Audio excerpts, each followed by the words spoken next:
Good afternoon. I'm Dr. John Noseworthy, President and CEO of Mayo Clinic. I'd like to welcome those of you with us in the chapel and those watching via webcast. His Holiness will be taking questions from the audience after the talk.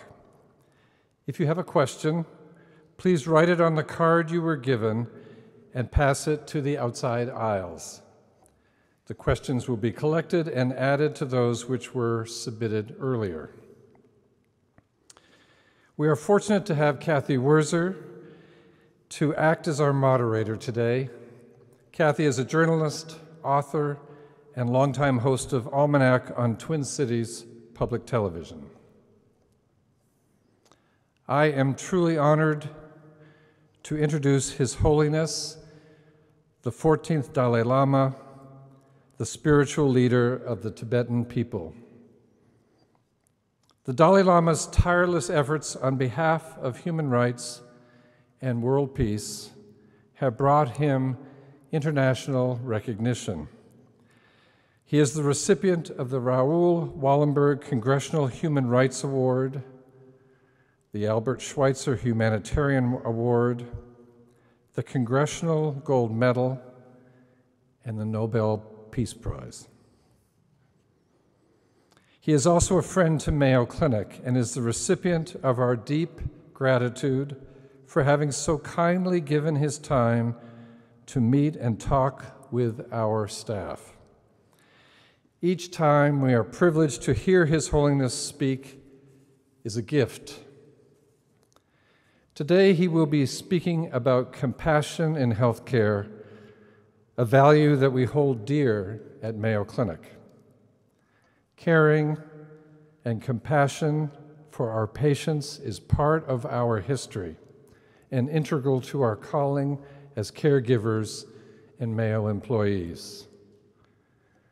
Please join me in welcoming His Holiness, the Dalai Lama.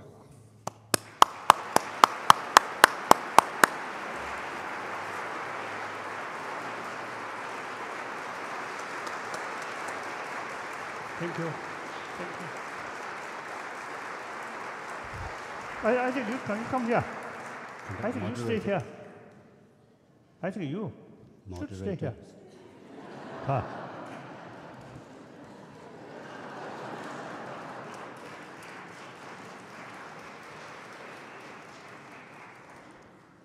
Otherwise, not nice. Empty chair here. Maybe for some ghost.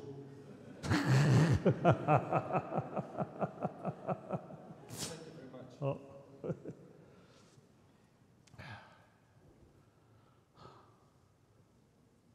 Brothers and sisters, I extremely feel great honor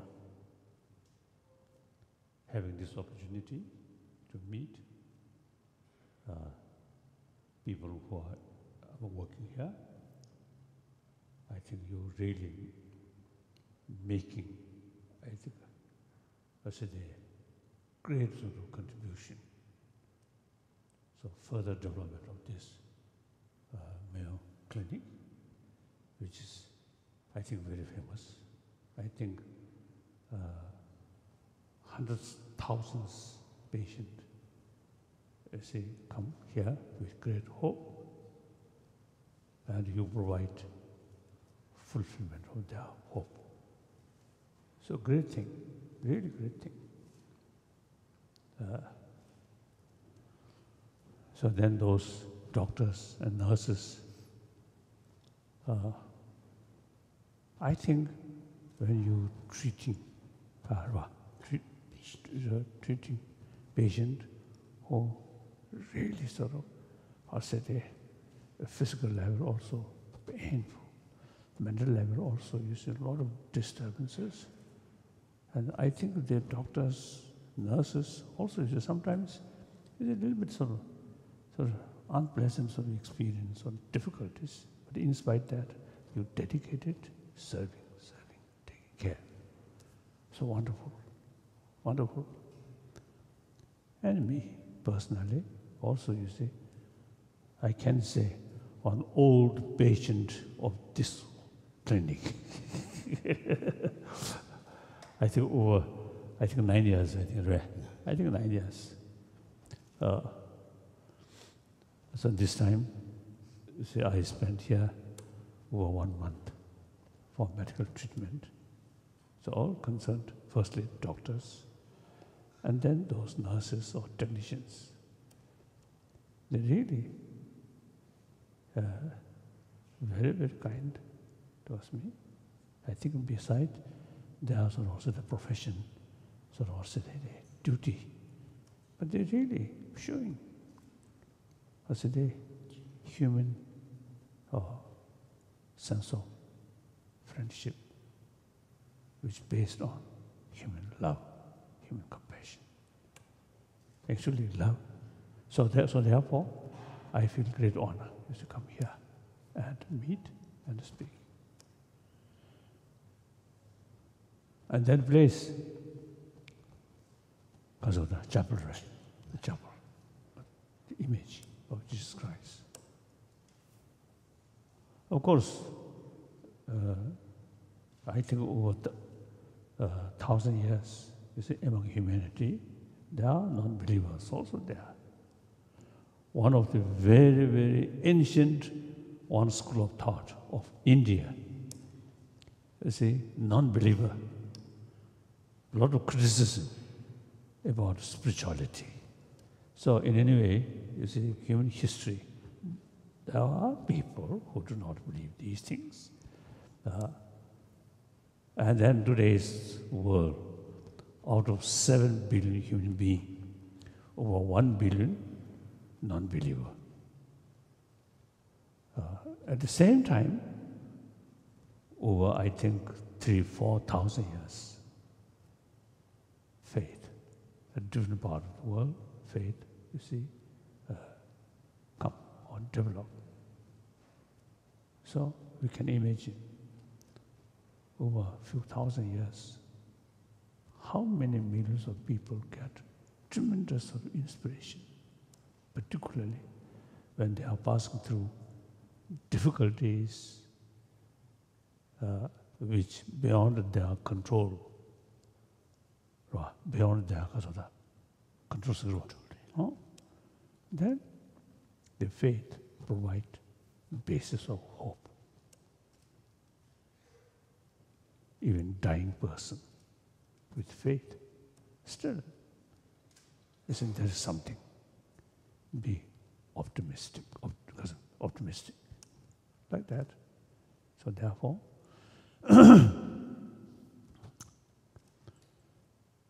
so I feel great honor. I previously also used to talk this same room. At this time also, so now have the opportunity to talk at such because of the holy, because of the sacred place. So thank you. And then also I want to thank your sort of introduction about me. So usually I prefer simply call me brother. I feel that's, I think, really touch basic human being, basic human level, humanness. Different rank or different sort of the name according to the professions. These are secondary level, I feel. So the other day, when I show my needs, some specialist, he asked me how to address to you. Then just I answered, please describe me, brother. Very good. I really feel, come closer. If someone say, as you mentioned, His Holiness, 14th Dalai Lama. but you didn't make mistake.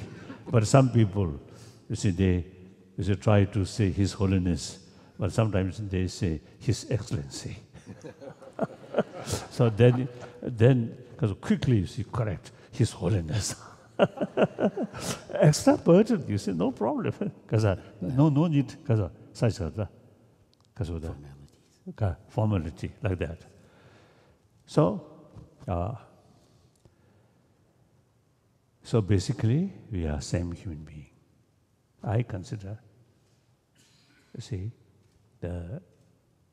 if we consider others as a human brothers sisters, then we really, because of the talking or expressing on human level. When we stress the secondary level of differences, including different faith, different nationality, and within same faith, same nationality, rich and poor, educated, uneducated, influential or not innocent.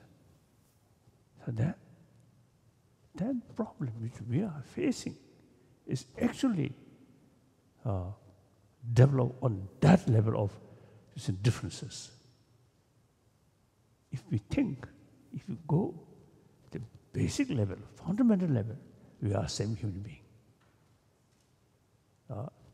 No demarcation.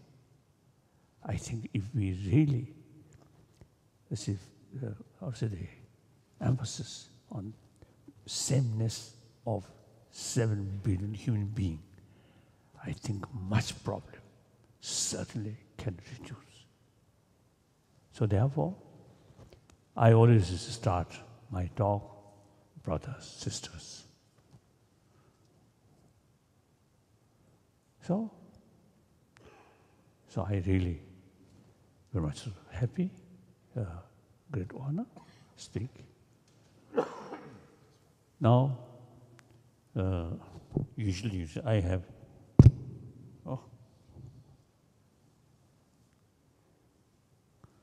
I think the person, wrong. This should not put on this one.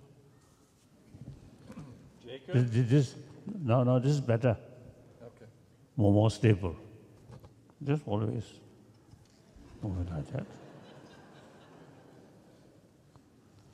Whenever there's a person who put this, they always try to hide this wire. Nonsense. In any way, you know this.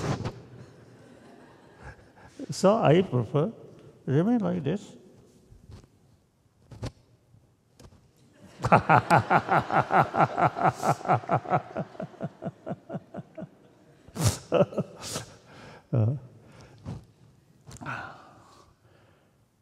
So I usually expressing or telling people, if I too much concern or emphasis, importance of my this because of the secondary level of differences.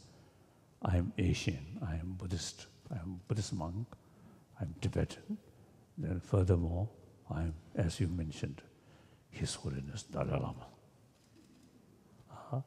So if I consider that is something important, then actually I create myself some kind of wall. And in that wall, I am a lowly person. Out of 7 billion human beings, only one Dalai Lama. Isn't it? And feel lonely. And also, when meet people, if I too much emphasis, I'm Dalai Lama, His Holiness. That mental attitude creates some barrier. When I think I'm a human being, the audience or human being, no barrier. I can talk what I feel. Whenever I give talk, no homework, no prepared statement or prepared thing, just whatever come in my mind, just talk like that. So I think, sense of oneness of 7 billion human beings is very important. Now, today's world, we really need that. So in order to, in order to become harmonious humanity, we need that kind of concept. So we need effort whenever you see we have possibility to educate people. We are same human being. I think I often used to telling in hospital, concerned people in hospital, you see, you have that kind of concept. When some patient come, you see, your sort of treatment or your attitude is no differences, whether poor or rich, or believer or non-believer, this nation or that nation. We simply accept as a human patient. So that spirit, very important. So that also is one example. If doctor is to make some discrimination on the differences of secondary level, and then many people is to get disappointment, and even you see some sort of, because of the short tempers already. No. Short tempers sort of people, if you make sort of inquiring, what is your faith, what is your nationality, or these things, or they may get boxing.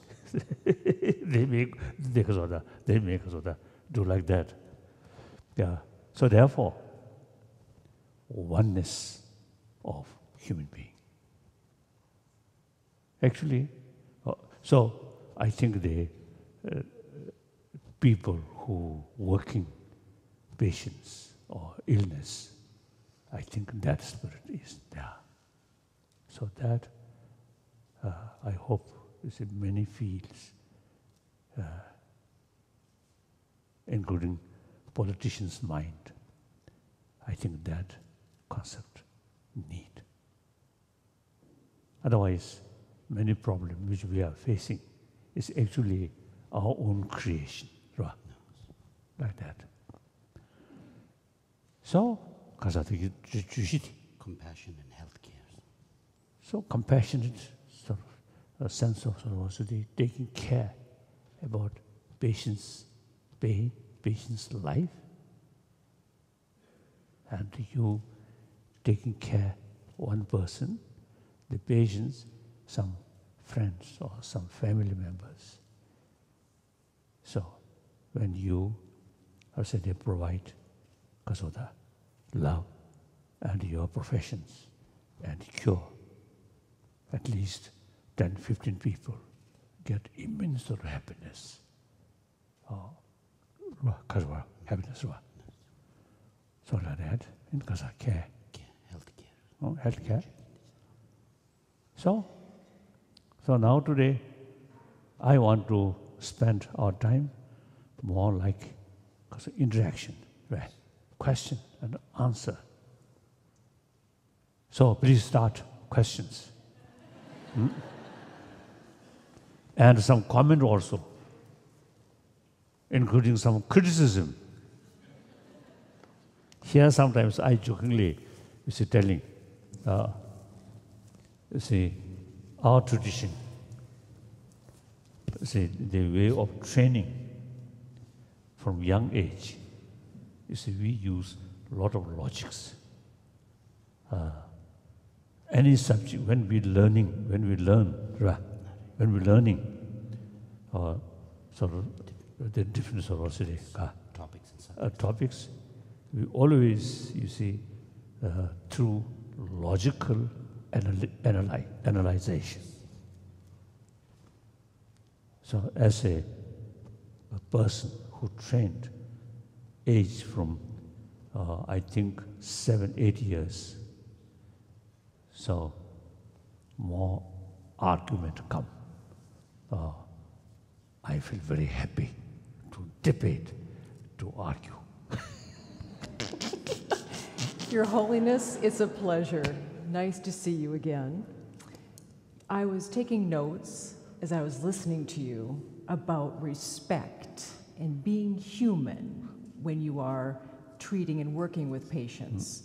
You talked a little bit about diversity. How can we instill respect for the diversity of others here as we work in the healthcare industry?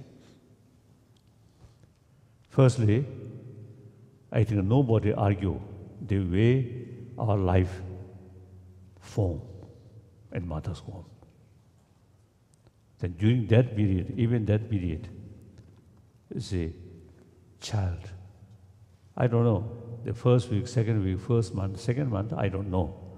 But then gradually, it's a little bit of the church. I think after a few months, I think the mother's mental state,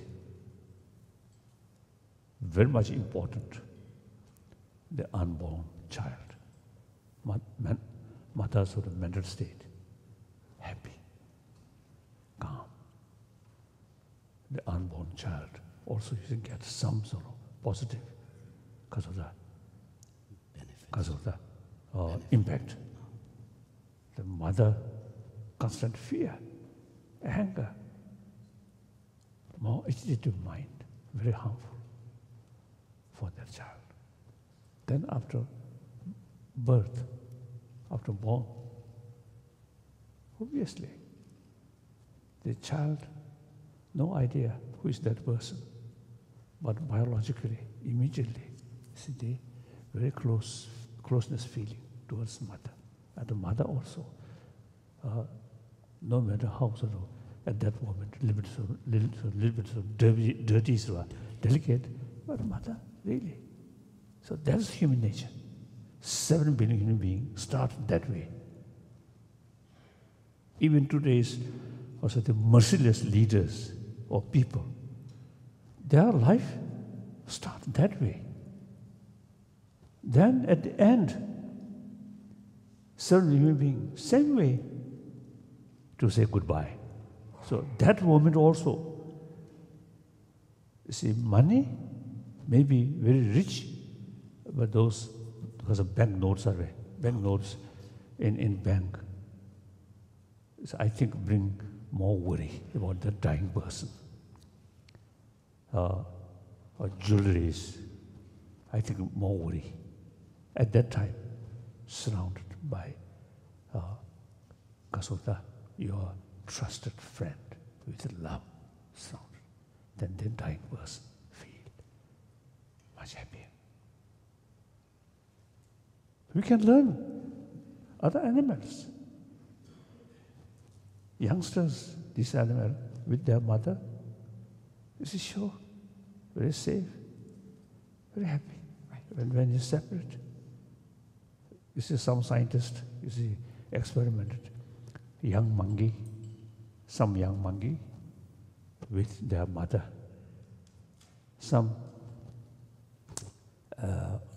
young monkey separated. So these monkey with mother, more playful. Those young monkey separate from mother, constant to quarrel. Always very angry, agitated like that. So we are same. We are same. We are the same. So, and then most important, everybody want a happy life. Nobody want a problem. So same. And all have same right to achieve happy life. So then, you see, thinking or awareness, these things, then this is someone who on superficial, you feel little irritation, but deeper level, same human being, same right. So then, develop sense of respect, sense of concern of their well-being. We have so many questions. Are you ready? Yes. Okay. So then I think one important thing is when we develop some anger with someone, the anger actually, you see, need some kind of or target. So the person, I say, create some problem for you, then we look only in that angle, then, oh, this person really creates a lot of problem for me, so I consider this my enemy. Then you see anger come. So at that moment, or I think that basically that person, if you ask, oh, your enemy, today's enemy, from birth, whether you're enemy or not, no. And become your enemy, troublemaker, without any causes or factor, no. It's the person who creates a little bit negative attitude towards you. There are many causes. And in that part of cause, you also made some contribution. So you cannot blame entirely on that person. You also, you see, among the factor which creates that person who shows negative attitude towards you. For example, or small things happen. You immediately, you see, express negative. Then that negativeness feeling keep in your mind, day and weeks, months, years. Then you get the impression that negativeness increasing. So something happened, that short moment, some angry face, harsh word. The next day, finished. Then no problem. So these things, and my friend, one scientist, the Aaron Beck, now his age 97 or 98. So once he told me, when we develop anger, the object appears something very negative. But actually, that negativeness, actually 90% of that negativeness is your own mental projection. So therefore, I think we can examine our own experience.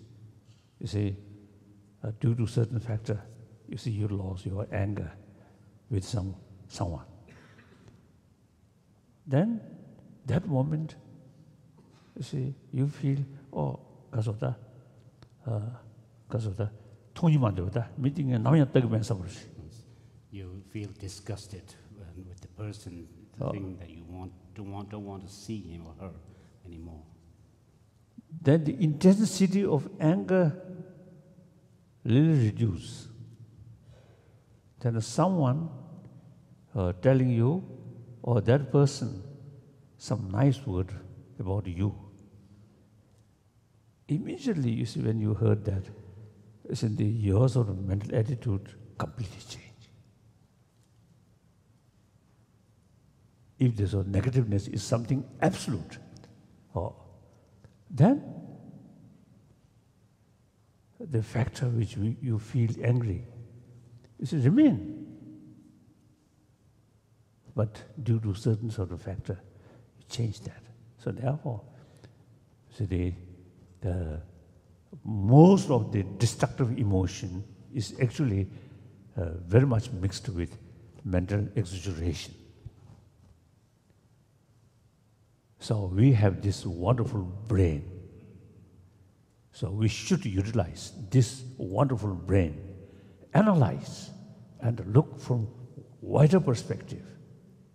And poor animal, they have no such ability. So they cannot think holistic way or analyze the situation. We have this wonderful brain. Sometimes I describe, if you believe Creator, then the God give us, this wonderful brain. So when we develop emotions, we must utilize this wonderful intelligence, analyze, and look from different angle. Same person, from one angle, yes, you feel irritation. Same person, from another angle, looks neutral. Another angle, you may feel, wonderful, good, like that. So therefore, the reality, something relative, no absolute. So when our destructive emotion develop, only from one angle. So the antidote of that, when develop anger, you try to look that object from different angle. Three dimension, 4 dimension, even 6 dimension. From above, look, from below, look. So this, I think only human being can do, other animals cannot do. So it is really worthwhile, to utilize extraordinary intelligence or extraordinary brain which we have. If you become slave of destructive emotions such as anger, then hardly you are, because of following animals or because of the attitude like that, or tiger or these things. They cannot, you see, they have no such ability.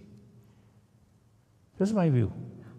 I'm curious, you mentioned anger, Your Holiness, and here at a place of healing, there are many, many people who have serious illness, and they have trouble accepting that diagnosis.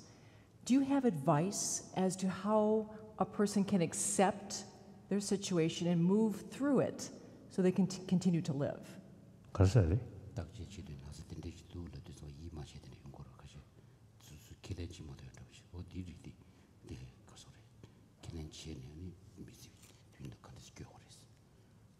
Well, what do you mean? As you know, but if you through blood pressure, because of the blood test, or all these things, and then I think if sensible patient must accept. Some people, as you know, though, Your Holiness, fight and cannot accept their diagnosis. Really? That's what I've heard. I've heard that. So I'm curious. It sound looks me, that's foolish.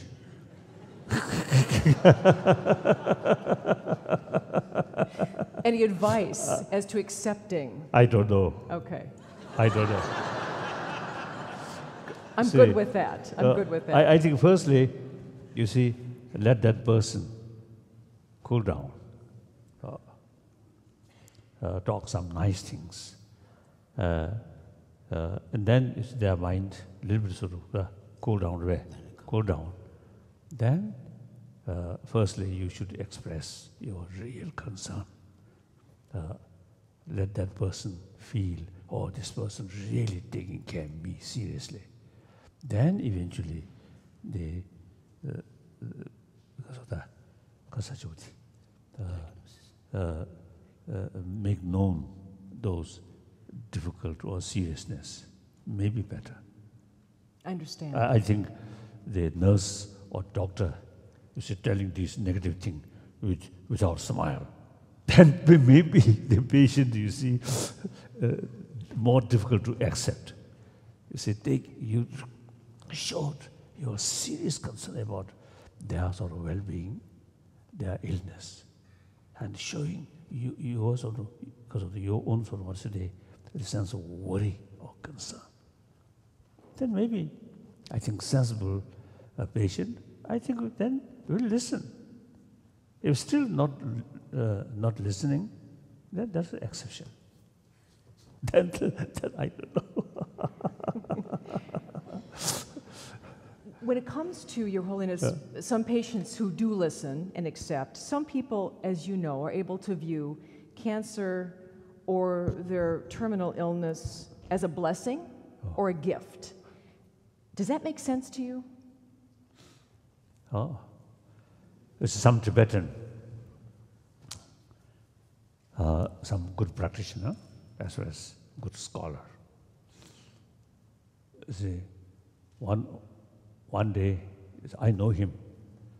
See, he met me, and then he told me, now he already got some incurable sort of illness. So the doctor saying something very serious illness. Then he told doctor, if my illness is really, you see, incurable, cannot cure, or terminal, then let me know. Then I'm thinking something, preparation. Of course, we is thinking the life after life. So then, very good. Let me know the reality. Then accordingly, I will prepare. He told me that. So,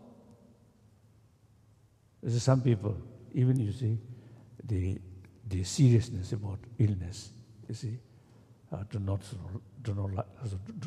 say, want to hear. This is self-deceiving. Self-deceiving. Like that. So, but then, individuals, different disposition. So you have to act or treat according individual. So what's the case? Like that? I don't know. We have so many questions from our audience and their caregivers. Here's a question from the audience, Your Holiness. How can we, as caregivers, deal with feeling helpless and frustrated when there's nothing more we can do for a patient? There's some cases, yes, it is a reality.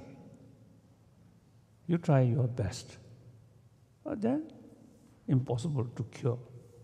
Accept the reality.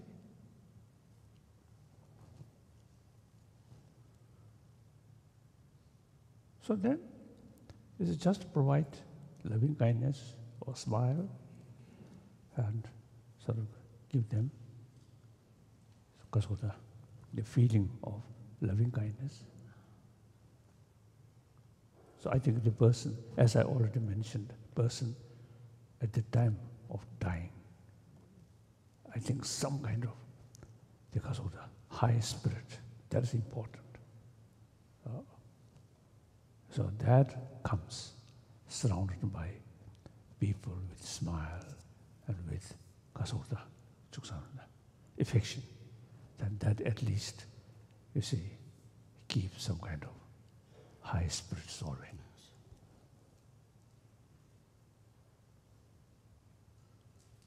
So if we, if you know those people who have the concept of life after life, then they at the time of dying, the mental state is very, very important for next life. And people, I think, according Christianity, you see, at the moment dying, remember God. And meantime, your spirit should be very high, more optimistic, more sort of the positive. So that, I think, the very important sort of immediate sort of cause is to go to heaven. At that moment, demoralize. And too much sort of anger or worry. Even though usually, you see, the very religious-minded person, but at the time of dying, that kind of sort of completely lost hope and demoralized. And the worst thing, some agitated mind. It's very dangerous. Like that. There are many people here, Your Holiness, who I have worked with the dying. And you know, caregiving is a very difficult task, doctors and nurses. Of course. Do you have advice on how caregivers can balance practicing compassion without burning out emotionally? Of course, difficult to say. I have no such experience. So imagine, if I sort of, imagine, just simply, you see,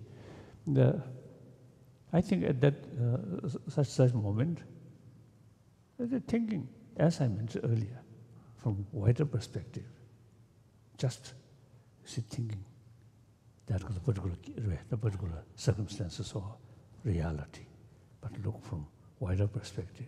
That I think helpful. Otherwise, I don't know. Really don't know.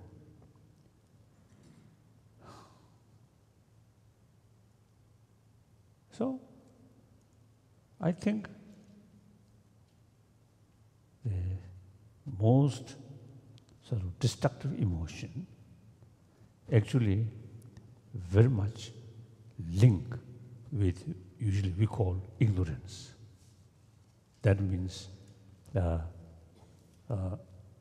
not knowing the reality, because you are sort of focusing just one aspect. So the only remedy is looking that from wider perspective, then you can see the reality, different aspect of the reality. As a human being, I think basically that's our thinking.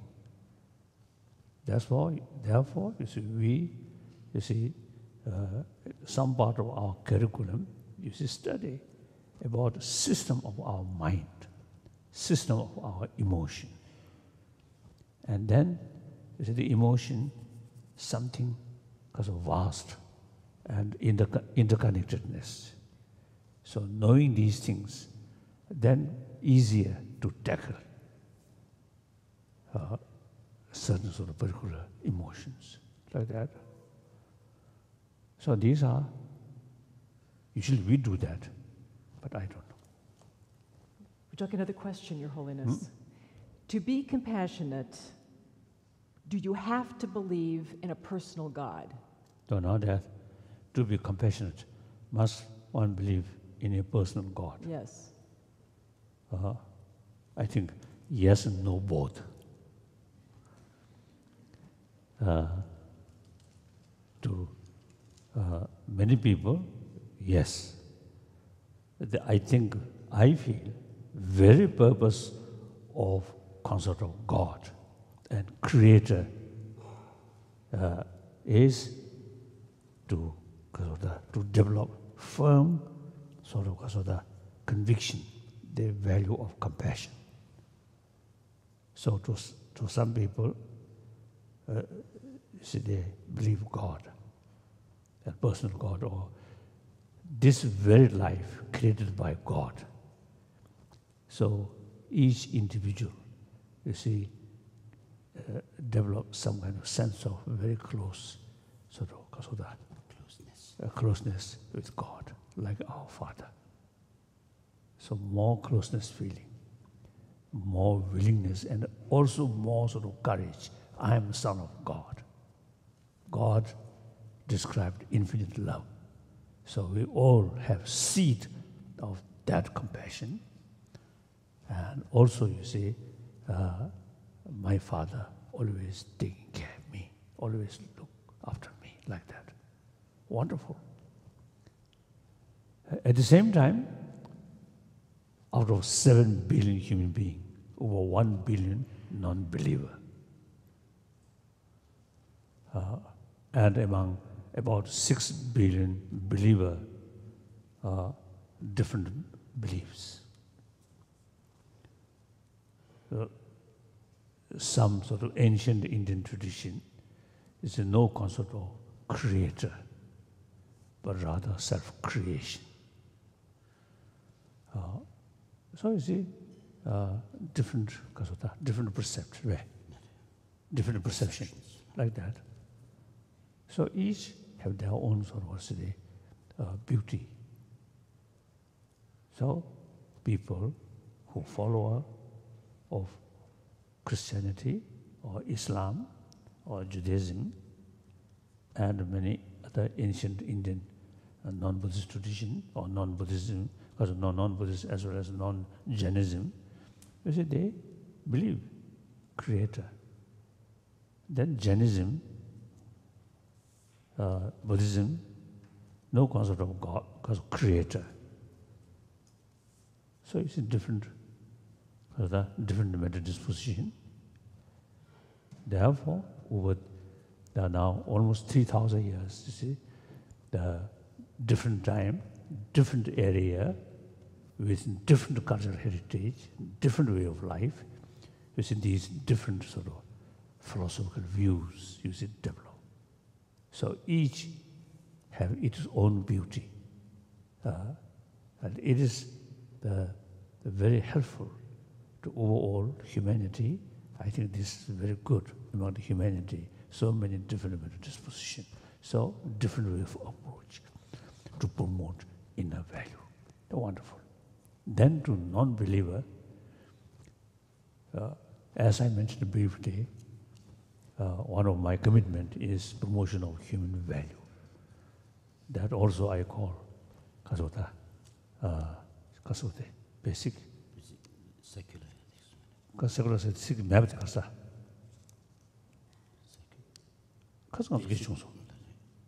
Universal compassion. Oh. Ethics, basic ethics. No. I don't know, it's basic ethics or something. Because now in India, the Indian constitution itself is very much based on secular concept. So according to Indian understanding, some Indian understanding, secular means respect all religions and also respect non-believer.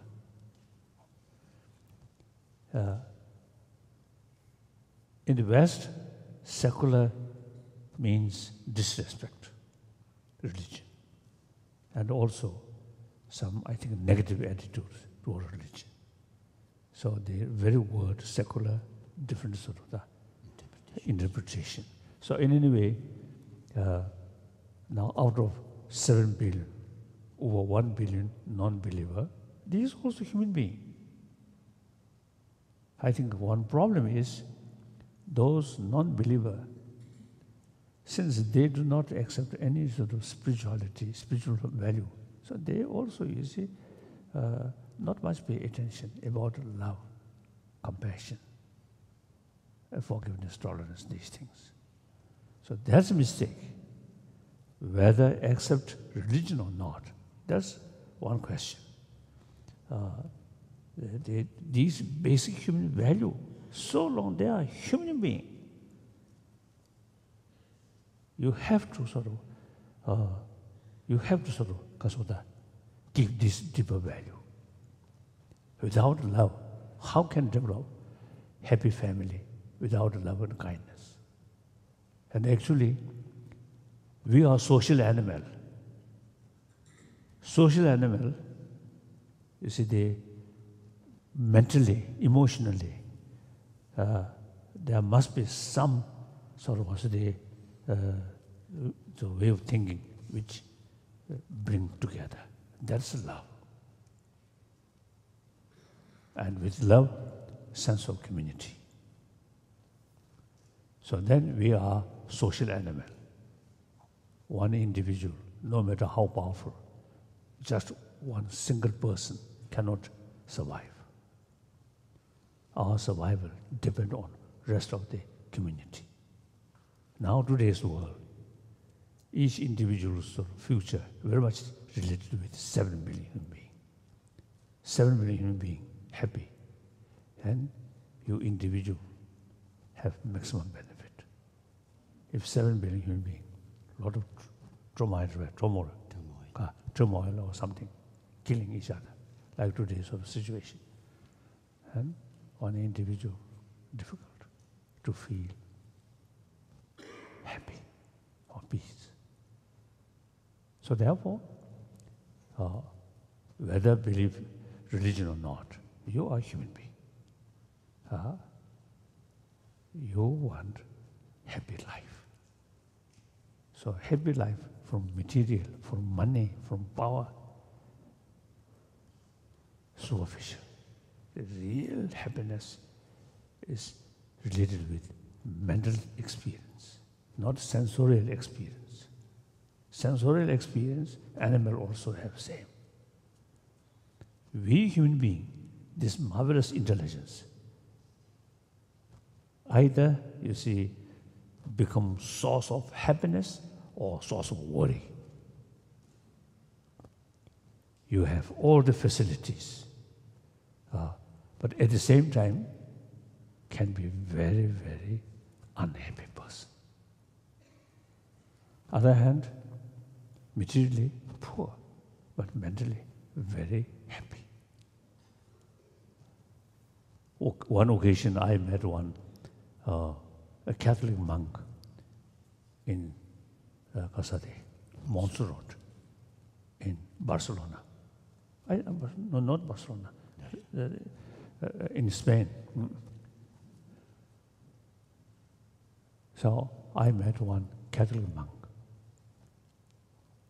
You see, he spent, I was told, he spent 5 years in the mountain, hermit life, very little hot meal, tea and bread. When he come to see me, I already informed that story. So I asked him, I was told, you see, you spent 5 years in mountain, hermit life, and very little facility. What kind of practice, what kind of meditation? And he answered me, meditate on love. When he mentioned that, in his eyes, something very, very special, joyful because of expression. So such person, deliberately, you see, the kasota, choose very simple kasota, simplicity, simple life, very little facility, but that person enjoy immensely inner peace, happiness. And some of the billionaire, you see, very rich. I know some billionaire. You see, when we, after sort of exchange some nice words, then when we become something closer, then they express their deeper feeling, too much worry. Billionaire, at the same time, a very unhappy person.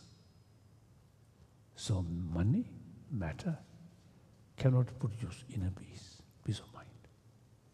Peace of mind is a must develop within our own mind, not rely on external facilities. Actually, physical difficulties can subdue with because of the mental peace.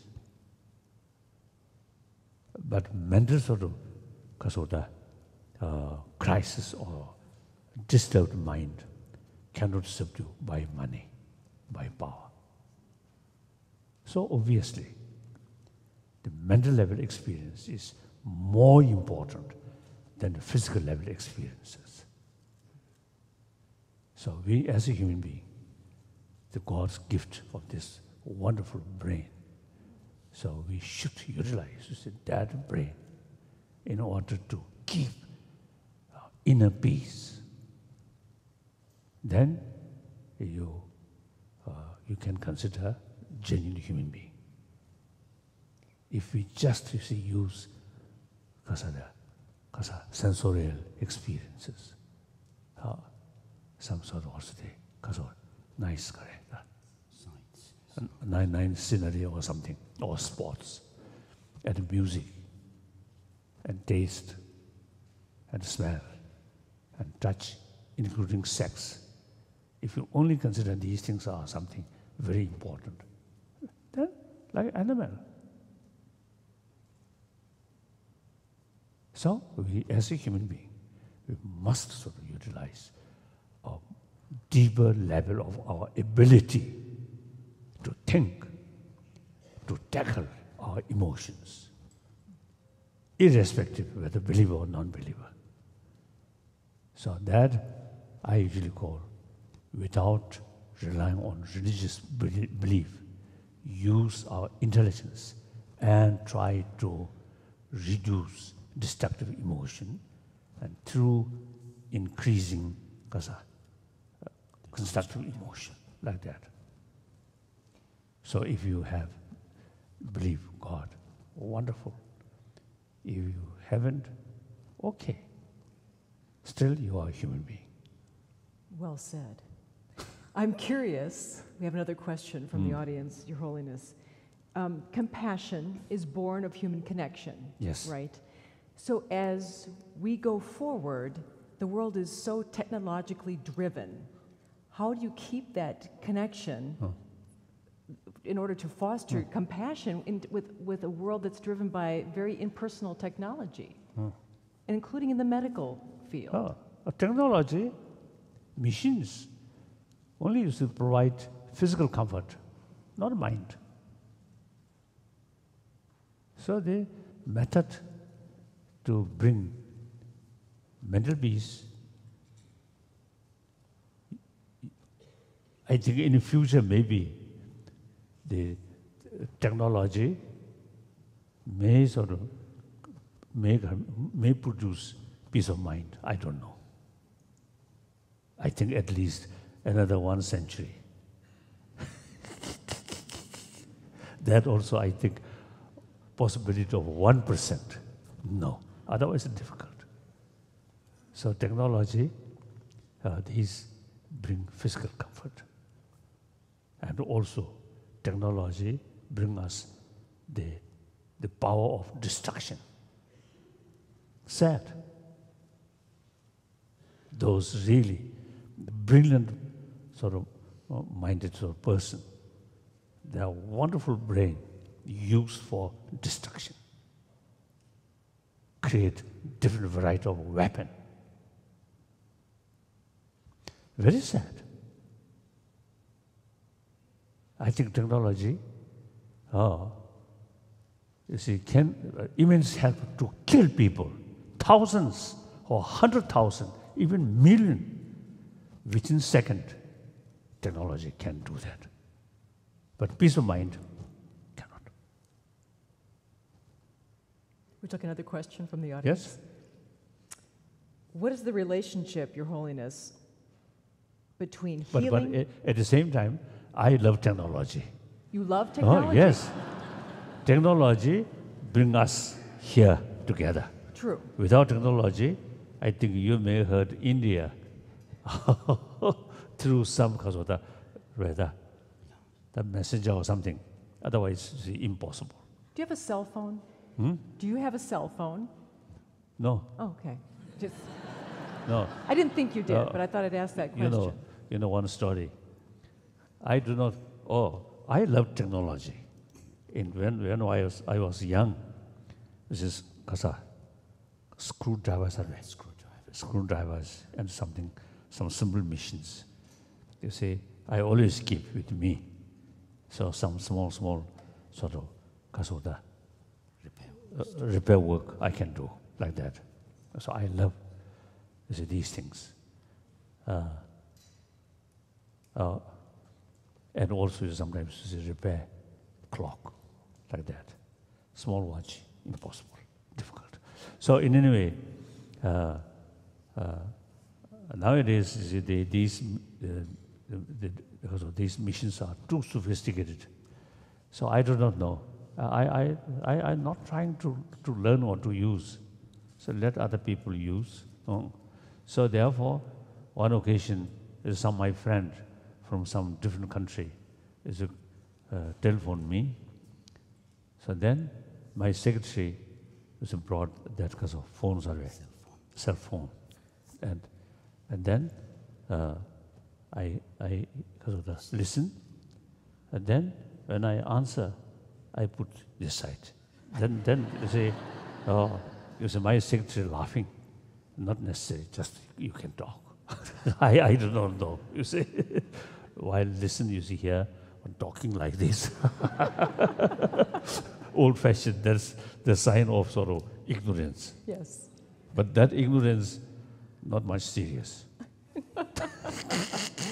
Still, But still, the message is connection. Human connection is still needed no matter technology. So this, you see, technology, now technology is wonderful. Now the question is the user of technology. Use properly, honestly, with sense of concern, well-being of others, finally well-being of 7 billion human beings. Then technology really can be very, very helpful. But technology used for self-centered sort of interest and how to destroy that person, how to destroy that nation, then very bad. Good question here from an audience member, by the way. So much of disease is triggered by people holding on to anger, resentment, yes, that's right. bitterness, pain. How do we get people to lighten up and let go, or should we? That's, again, you see, use our brain. What you want to use is to keep anger here, days and weeks. It won't go away. And that eventually, see, your physical health also, I think, ruined. So some scientists, now they say, constant fear, constant anger, hatred is actually eating our immune system. Other hand, more calm mind, more compassionate mind, very, very helpful to sustain our health, like that. So therefore, see these, I think lack of knowledge about the system of emotion. So these information about different emotions, usually I call map of emotion, that come from some sort of ancient spiritual text. But now time come, we should take these things as a sort of the academic subject, not a religious matter. Although maybe irrelevant here, the books which translated from ancient Indian Sanskrit language and also Pali language, mainly Sanskrit and Pali, about 300 volumes. So in these 300 volumes, the content, we can make 3 parts. Number 1, science. Science of particle, science of mind. That should consider academic subject, a science. And the second part, philosophy. There are some philosophical views are directly linked with religion, in this case, Buddhism. But some sort of philosophical views, like quantum physics, a very similar concept in philosophical views. You see, nothing independently exists. So that exactly now quantum physics sort of the concept, very similar. As far as the external thing is concerned, nothing objectively exists. Observer there, it exists. No longer observer, difficult to say. The probability is like that. Sometimes people describe the word probability, not certain. So that means no independent existence. So over 2,000 years, almost I think 2,500 years, is that concept already developed in India. Nothing independently exists. So that philosophical views, we can take as a philosophy, not a religious matter. So out of 300 volumes, you see, we already now last, almost a decade around 1 decade, we started to combine science and philosophy, just pure philosophy, and then religion. Religion is for Buddhist.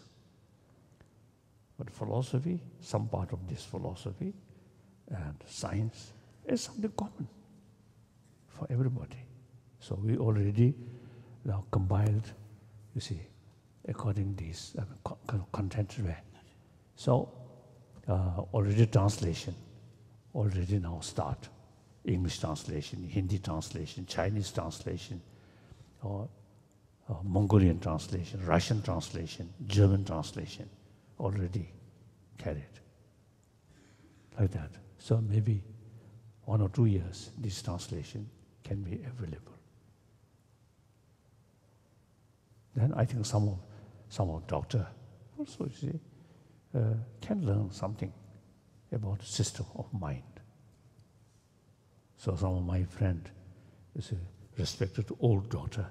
Now your age should be younger, then you can study these things.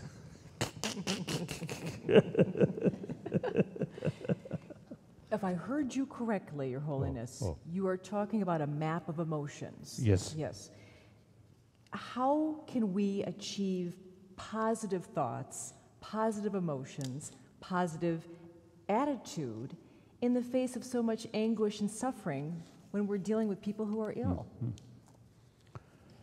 Now the basis of positive and negative is connection with the cause of joyfulness, experience, and worry, pain.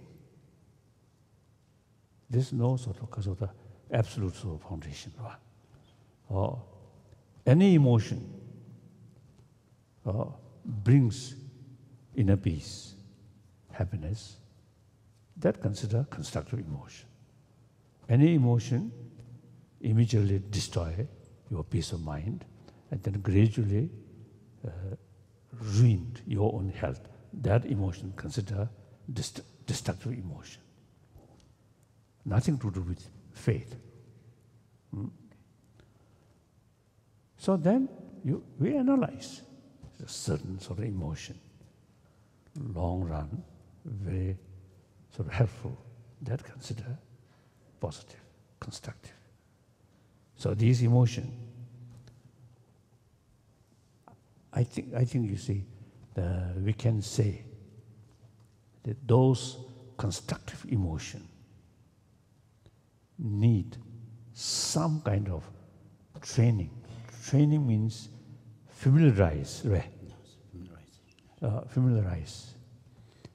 Destructive emotion, very much sort of related with biological factor and sort of the constant always, spontaneous always, without much sort of reasons. Of course, anger, some artificial reasons you see may involve there, but basically just come. Then compassion, loving kindness, there are 2 levels. One level, love, compassion, is oriented about others' attitude. That kind of compassion is biased compassion, limited, much sort of related with biological factor, such as ordinary sort of loves or these things. Only your relatives, those people, your unknown people, not develop that. Now through awareness, 7 billion human beings, actually our brothers, sisters, and individuals' future very much related with them, with their future. So thinking this line, then sense of sort of genuine sense of concern of their well-being and loving kindness. That's through sort of through reasoning, through training, and then familiarize, constantly thinking that. Then that becomes something living. So those constructive emotions, generally speaking, develop through training. So that kind of loving kindness is unbiased.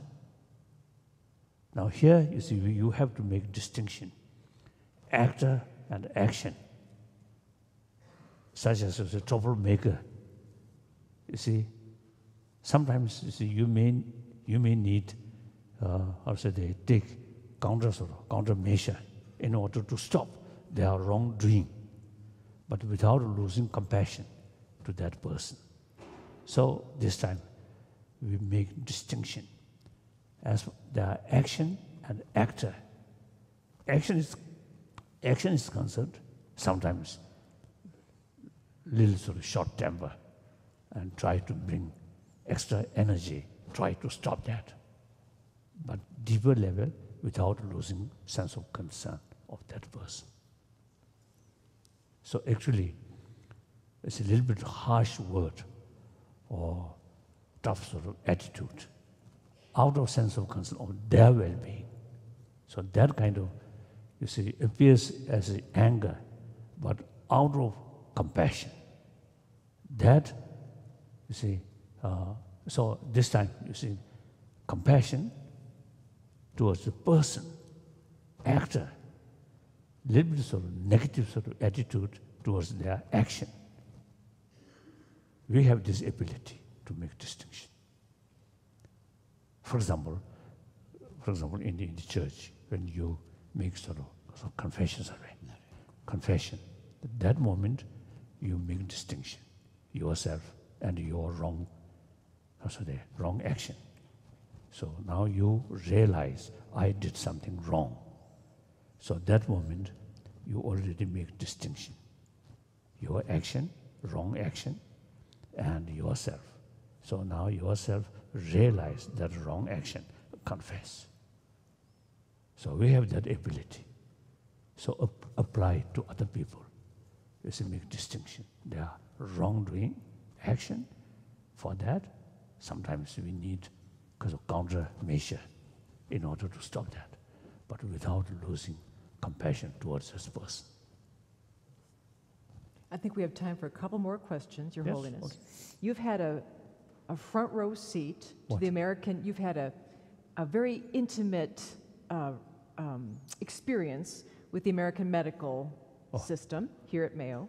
If you were going to redesign the American healthcare system, what would you change? My knowledge, zero. And how can how can say make change without sort of full of knowledge? Difficult. It's like, I think those experts, you see, years experience. Then, you see, they're not contented as it is. The further development. So then, you will find more new ideas. And then, experiment. And it worked. Then, kasura, lalingya. Then you can make certain changes. like that. So that's your responsibility, not my responsibility. I just a patient, come and go.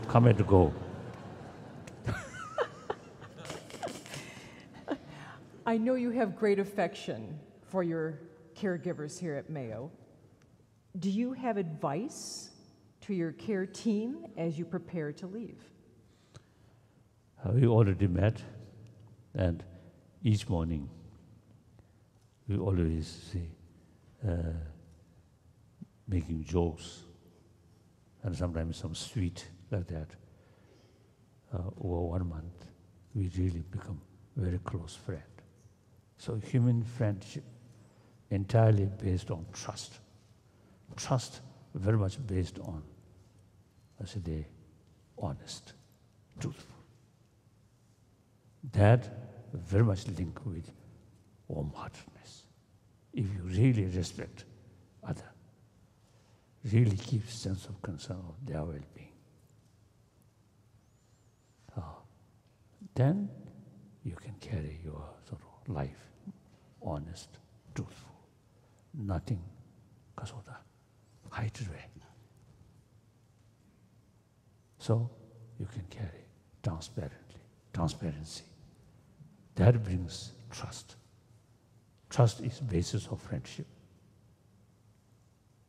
So I think, generally speaking, whenever I went meet people. If we spend just a few days, then very easily become close friend, like that. So I think one peculiar or one unique thing, as soon as I enter the place where I carry kasa, I get the medication. We're always teasing, joking. Oh, yes. Joking. Joking. So as soon as we met, it's a full smile, like reunion of long-time friend. So I really enjoy that, really. Each morning, say, I have some kind of excited. Oh, now I'm going to meet this wonderful sort of human being. So that's something very important. I hope you see other patients also receive that kind of attitude. And then of course it also depends on the patient themselves. That's true. It depends on Some patients never show a smile. Then the nurses smile also is sometimes difficult. It is human nature. This is some kind of one occasion I was in Germany, some function. You see, I'm going there, at that function. So as my sort of usual habit, when I passing through some street, there's some people. So one that case is one young lady coming from other side. So as my sort of usual practice, smiling. No need introduction. As soon as human face saw, I already know one human sister. So I smile. So then that lady, I think young lady, saw my sort of dress, looks something strange. So head also a little bit strange. So I think that lady felt my smiling is something, a dirty mind or something. So when I sort of smile, that young lady, more serious face. So then I also have the liberty to turn my face.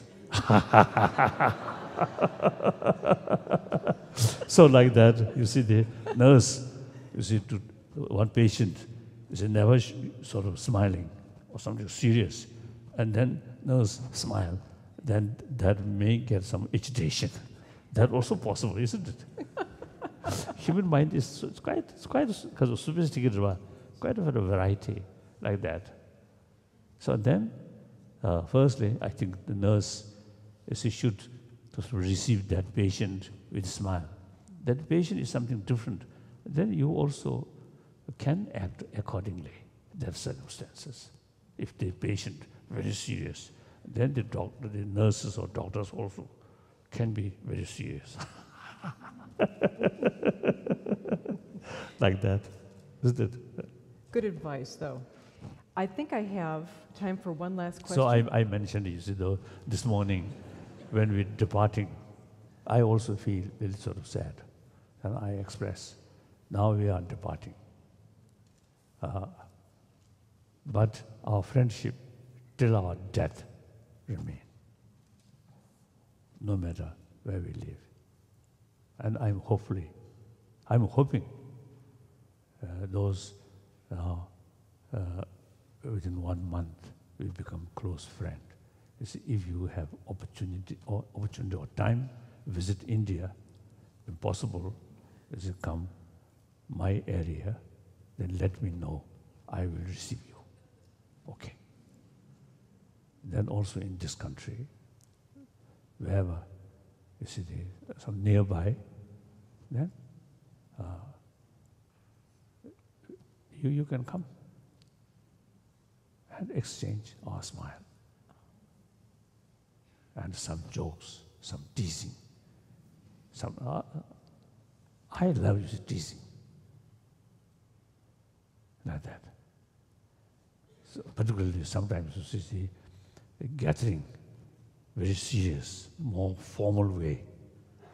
Then some mistake happen, and I love that. You love mistakes? Oh.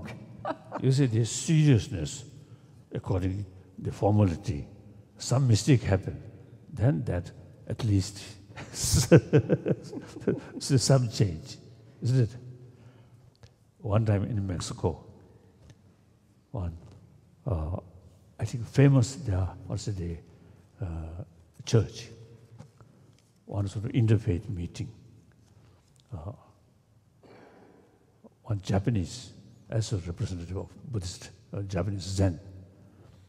So as a Japanese sort of tradition, so while each person, you see, carries some sort of chanting as a prayer or something. So that Japanese, as their tradition, rosary. While he chanting, it's a rosary. You see, Kasuta. Sending the beads. Kasuta dos. Sending the beads. Oh, like that. And then somehow, what you call sting of that bead broke. So some sort of bead scattered, but he still completely ignored that. Go like that. I feel love. Silly. If I'm his place, I will pick up those those beads. That's more practical. Right. No use to show or nothing happened. Silly. You see one. You see the little funny. 1954, when I reached Peking, the Indian missions, you see, came to see me. The ambassador of India came to see me, and the Chinese officials very serious. So they remain almost like a statue. Then somehow one goes pot, some fruit. You see, Kasuta showing that way, and somehow that pot toppled. So these fruit scattered. Then those Chinese who remains like a statue, very formal. Then they are kneeling there, Kasa. They went down on their knees. Kneeling and pick up. So I really enjoyed that.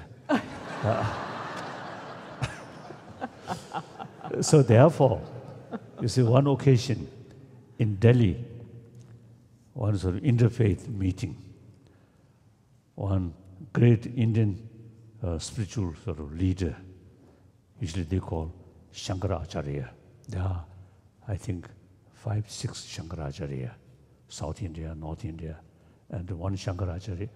I know many of them. Some are really wonderful, simple, run their life, very simplicity, wonderful.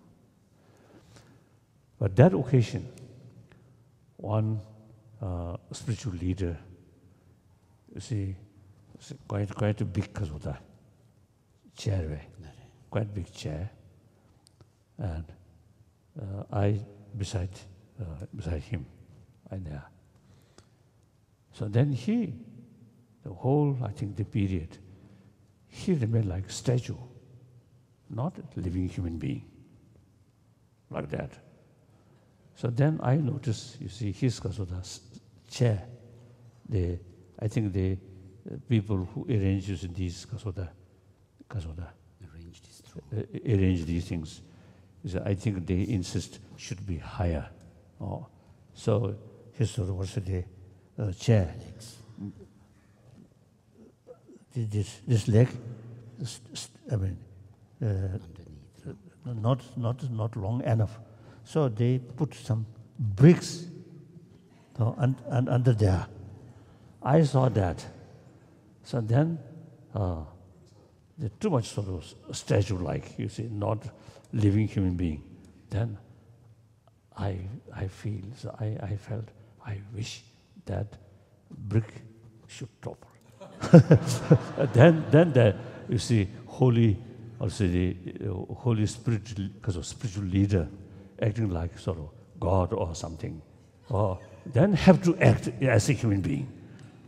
So I really, you see, I also remain very sort of a disciplined way, but my mind, that brick should drop. That's not compassionate. Oh? That's not compassionate. Oh, right.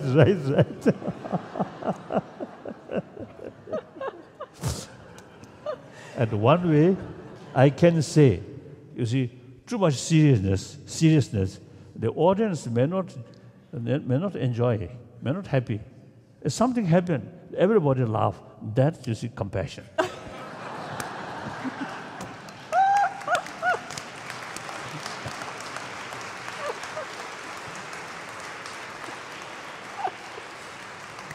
Your Holiness, I have time for one final question because I'm sure some people have to go back to work. Yes. Do you personally have a daily ritual to spark compassion in your life? Is there something that we could do in a ritual, perhaps daily, in order to foster more compassion in our lives, that we can become more compassionate? Oh.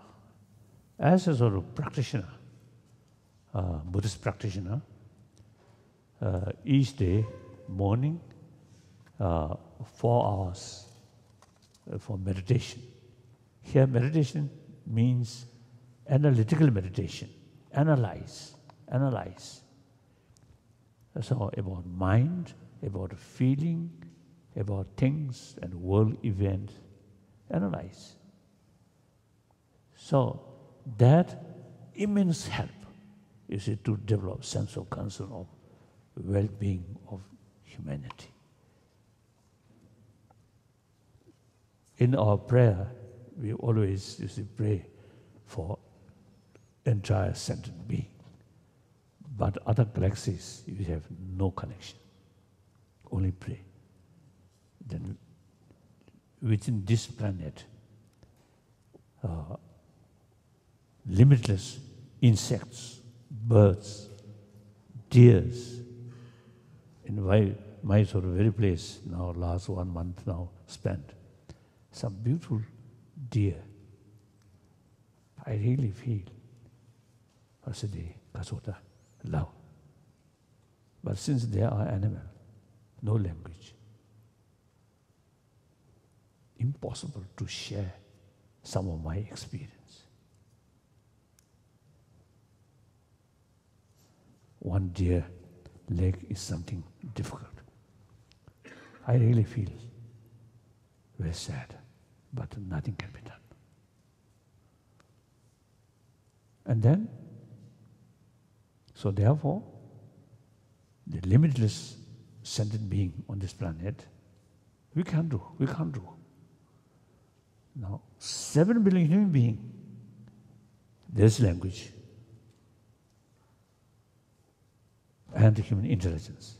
So there is possibility to share, exchange our different experiences in order to achieve happy days and weeks and months or years.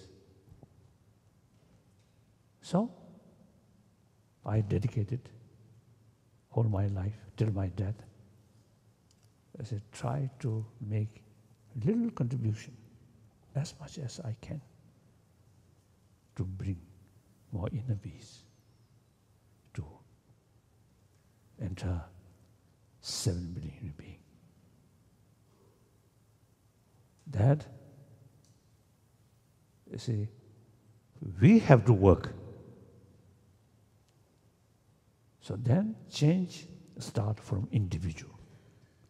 So then, on that sort of belief, you see, one individual's effort will not change world.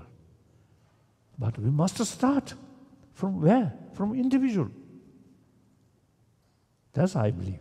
That's my belief. So each of us, part of 7 billion human beings, clear goal, happy humanity, peaceful humanity, ultimately compassionate humanity, through awareness, through education. So then, firstly, we individual. We should practice these things. Then make example to other. Then more and more people. You see, share your experience. From one person, at least their family members, their friends, 10 people. Each 10 people share with their friends. That means 100 people. 100 people, same way, 1,000 people. And 10,000, 100,000, million, 100 million. That's the way. This change, we have to work. Some change. Everybody, you see, in their everywhere we say, peace, peace, peace.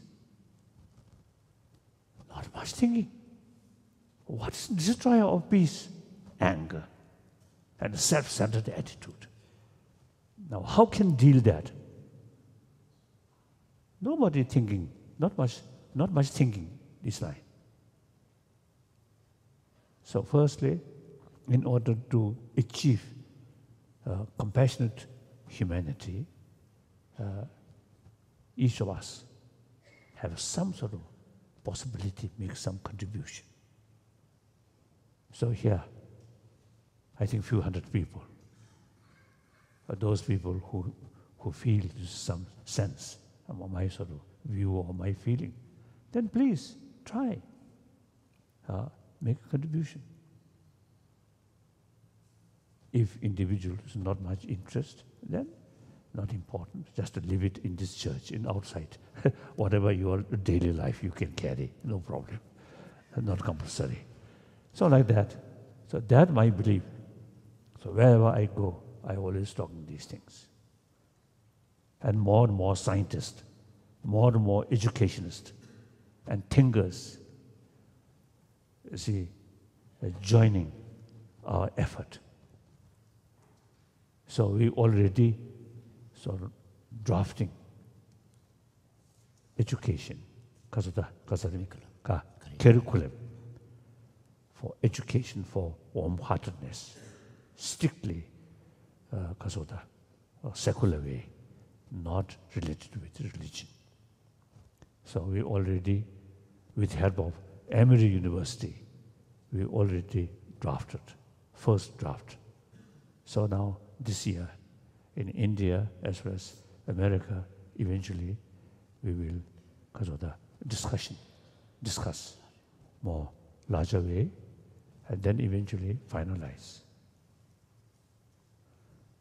So change better world, compassionate world, not through prayer. Of course, I pray to Buddha, to God. But I think in reality, I think over at least 2,000 years, we pray everywhere. But the thing which we pray, not materialized.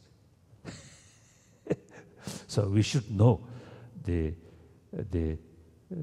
effect of prayer. There's a limitation.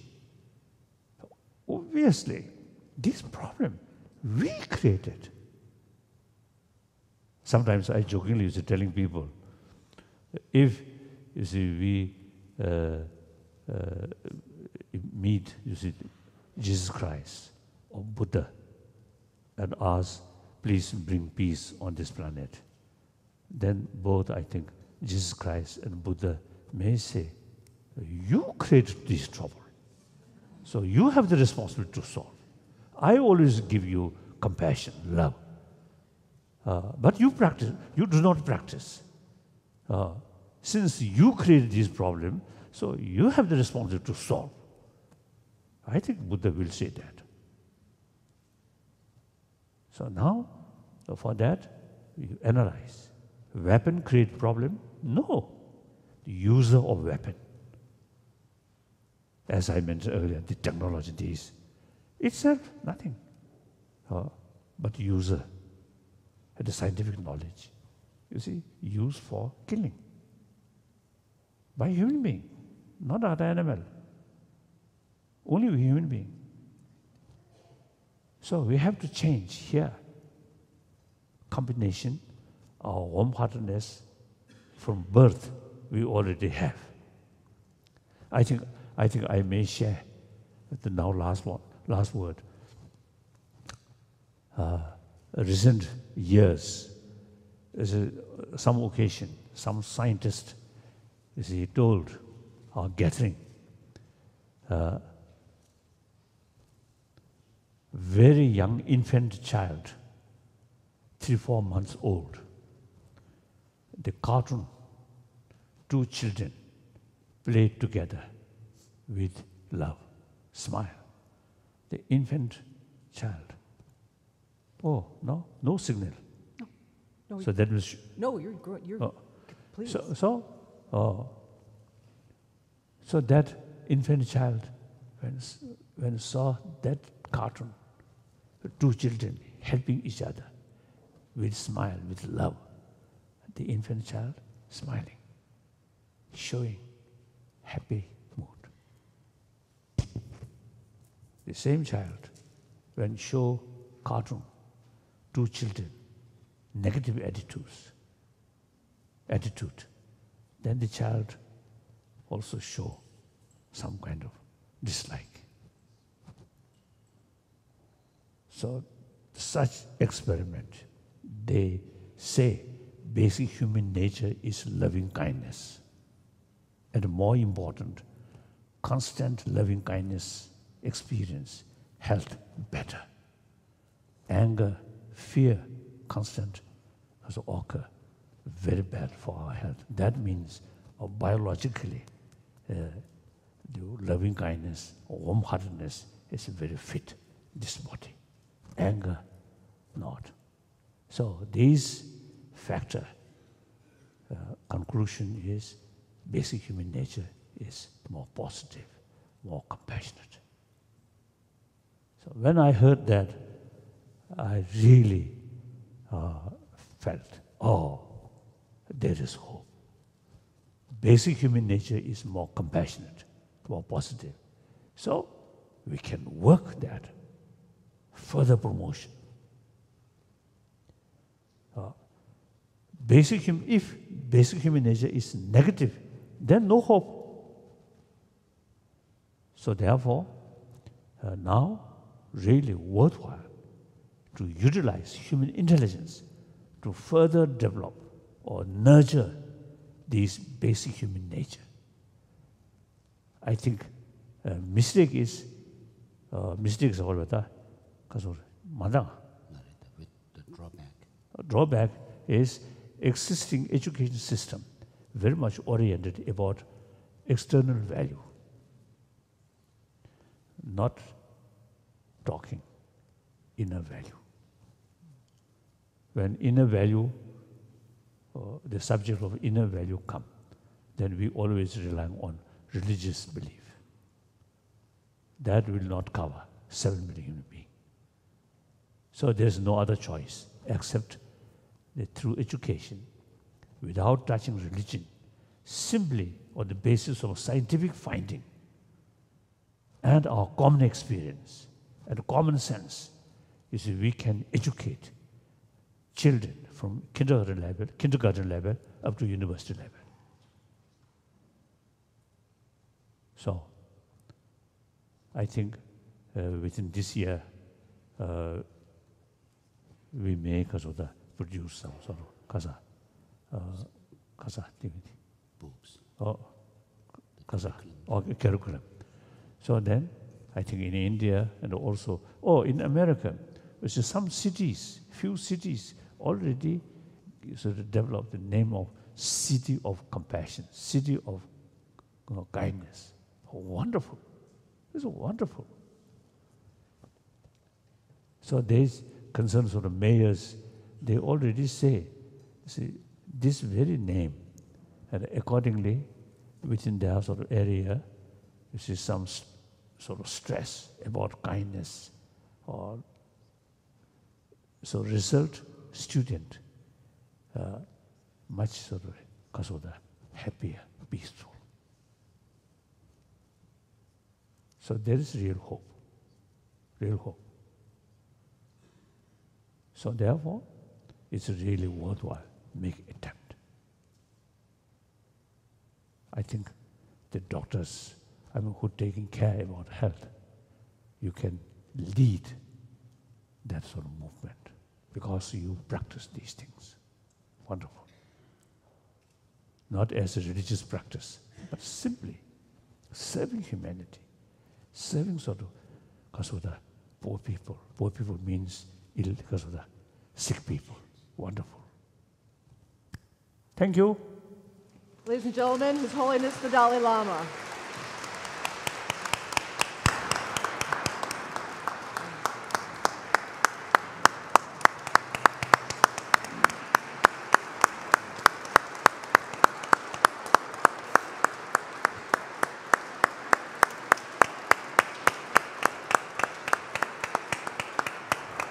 Thank you.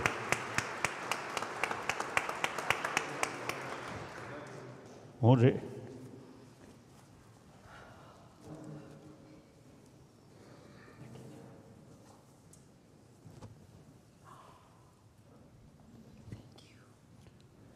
Thank you.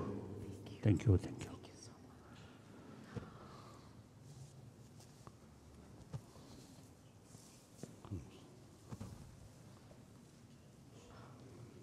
Thank you. Thank you. Thank you.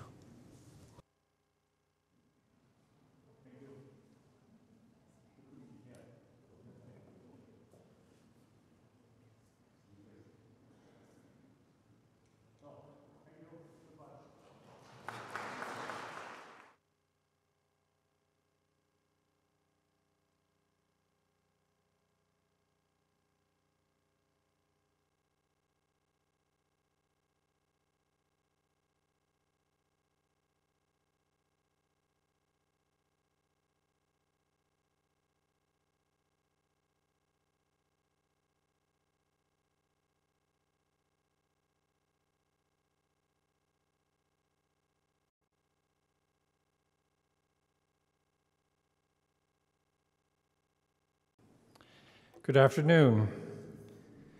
I'm Dr. John Noseworthy, President and CEO of Mayo Clinic. I'd like to welcome those of you with us in the chapel and those watching via webcast. His Holiness will be taking questions from the audience after the talk. If you have a question, please write it on the card you were given and pass it to the outside aisles. The questions will be collected and added to those which were submitted earlier. We are fortunate to have Kathy Wurzer to act as our moderator today. Kathy is a journalist, author, and longtime host of Almanac on Twin Cities Public Television. I am truly honored to introduce His Holiness, the 14th Dalai Lama, the spiritual leader of the Tibetan people. The Dalai Lama's tireless efforts on behalf of human rights and world peace have brought him international recognition. He is the recipient of the Raoul Wallenberg Congressional Human Rights Award, the Albert Schweitzer Humanitarian Award, the Congressional Gold Medal, and the Nobel Peace Prize. He is also a friend to Mayo Clinic and is the recipient of our deep gratitude for having so kindly given his time to meet and talk with our staff. Each time we are privileged to hear His Holiness speak is a gift. Today, he will be speaking about compassion in healthcare, a value that we hold dear at Mayo Clinic. Caring and compassion for our patients is part of our history and integral to our calling as caregivers and Mayo employees. Please join me in welcoming His Holiness, the Dalai Lama.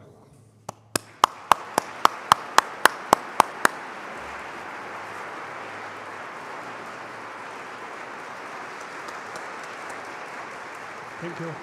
Thank you. I think you can come here. I think you stay here. I think you should stay here. Ah.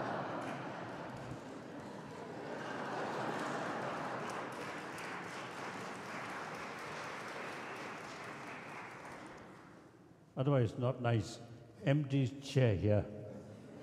Maybe for some ghost.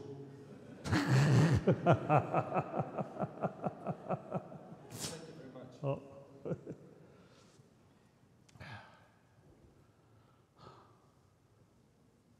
Brothers and sisters,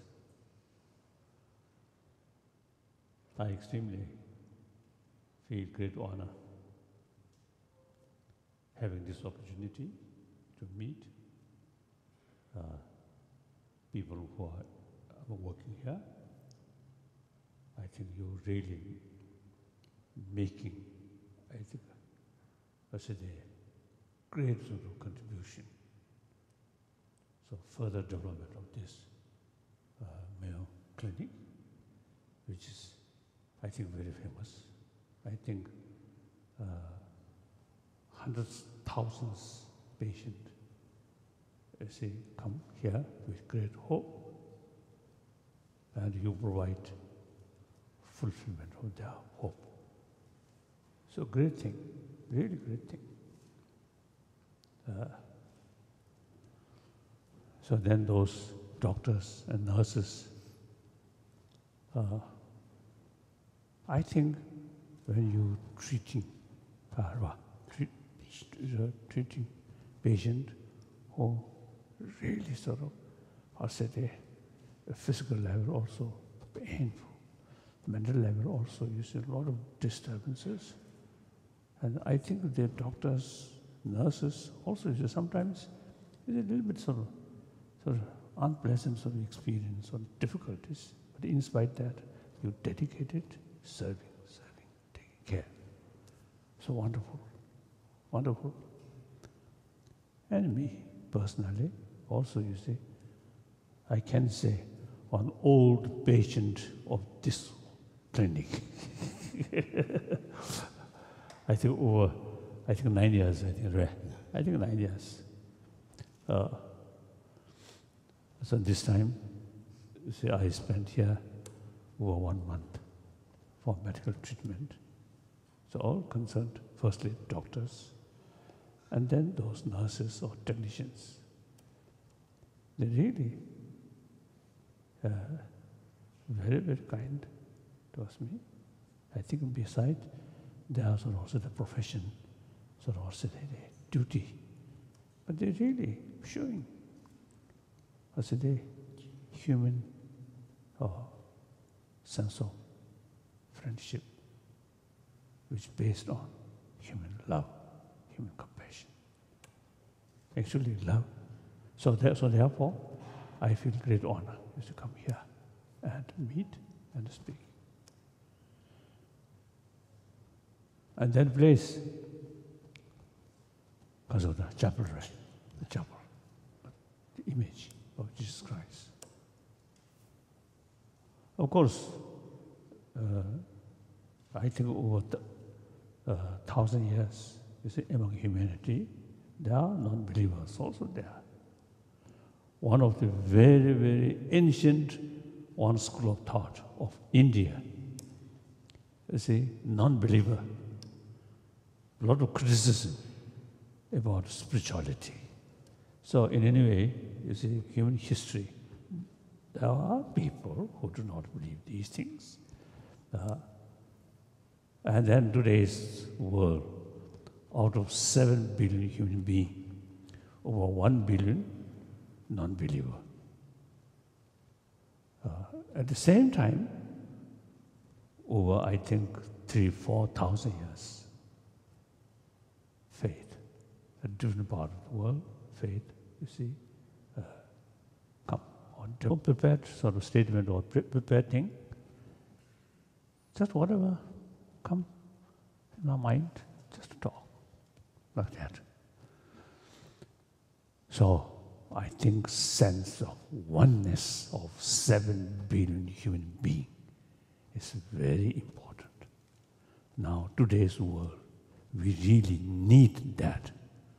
So in order to, in order to become harmonious humanity, we need that kind of concept. So we need effort whenever you see we have possibility to educate people. We are same human being. I think I often used to telling in hospital, concerned people in hospital. You see, you have that kind of concept. When some patient come, you see, your sort of treatment or your attitude is no differences, whether poor or rich, or believer or non-believer, this nation or that nation. We simply accept as a human patient. So that spirit, very important.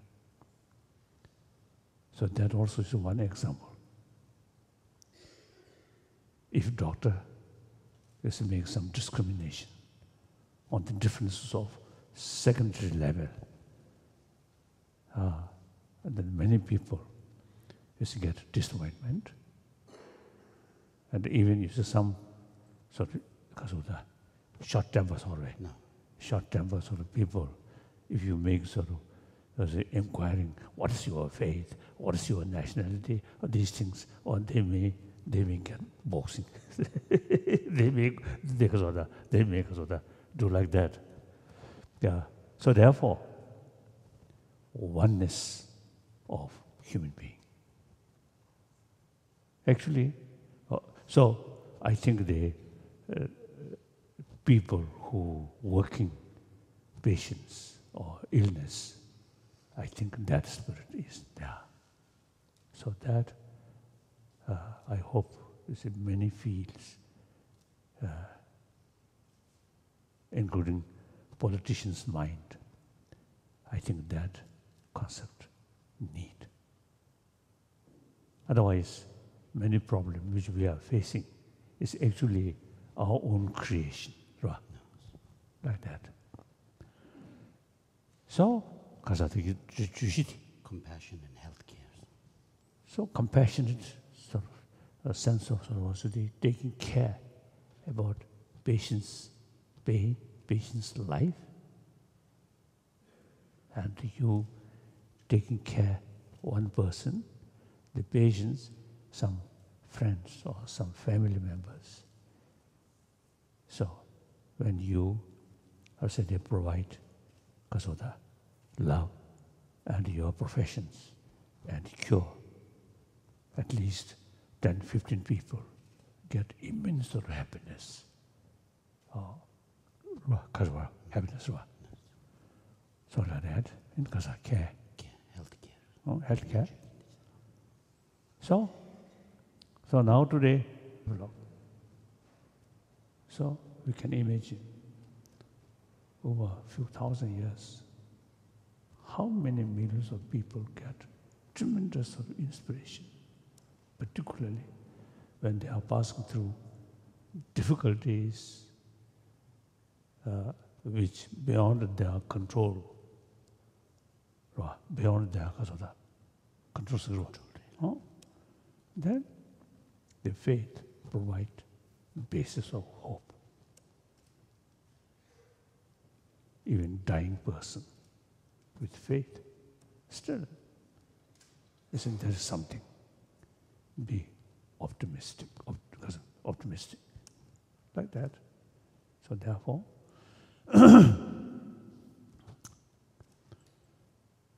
so I feel great honor. I previously also used to talk this same room. At this time also, so now have the opportunity to talk and such, because of the holy, because of the sacred place. So thank you.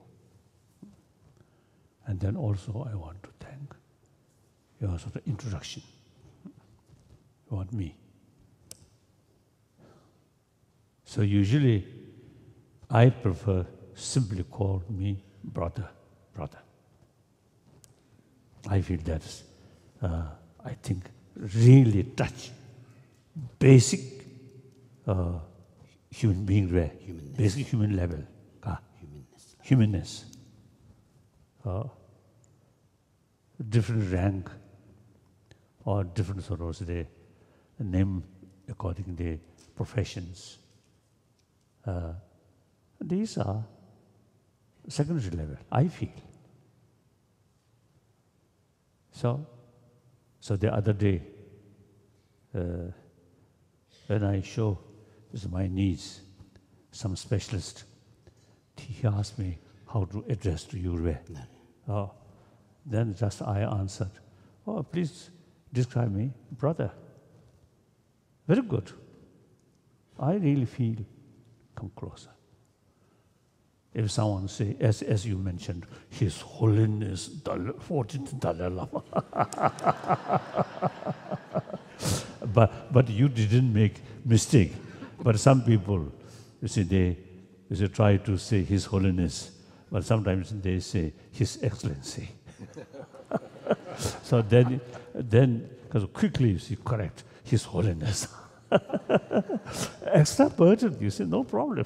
Because no need, because such of the formality like that. So basically, we are same human being. I consider, you see, if we consider others as a human brothers, sisters, then we really, because of the talking or expressing on human level. When we stress the secondary level of differences, including different faith, different nationality, and within same faith, same nationality, rich and poor, educated, uneducated, influential, or not innocent. So that problem which we are facing is actually developed on that level of differences. If we think, if we go the basic level, fundamental level, we are same human being. No demarcation. I think if we really, the emphasis on sameness of 7 billion human beings, I think much problem certainly can reduce. So therefore, I always start my talk, brothers, sisters. So I really very much happy, great honor, speak. Now, usually I have,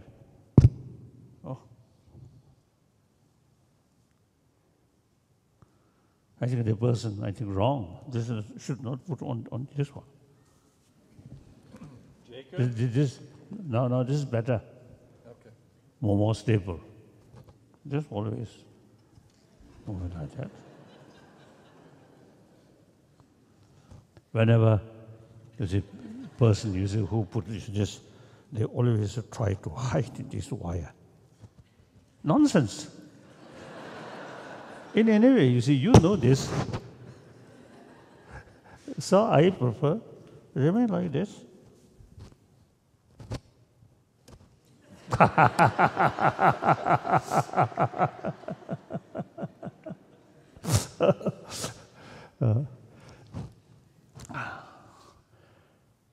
So I usually expressing or telling people, if I too much concern or emphasis, importance of my sort of, this because of the secondary level of differences. I am Asian, I am Buddhist, I am Buddhist monk, I am Tibetan. Then furthermore, I am, as you mentioned, His Holiness Dalai Lama. So if I consider that is something important, then actually I create myself some kind of wall. And in that wall, I am a lowly person. Out of 7 billion human beings, only one Dalai Lama. Isn't it? And feel lonely. And also, when meet people, if I too much emphasis, I'm Dalai Lama, His Holiness. That mental attitude creates some barrier. When I think I'm a human being, the audience are a human being, no barrier. I can talk what I feel. Whenever I give talk, no homework,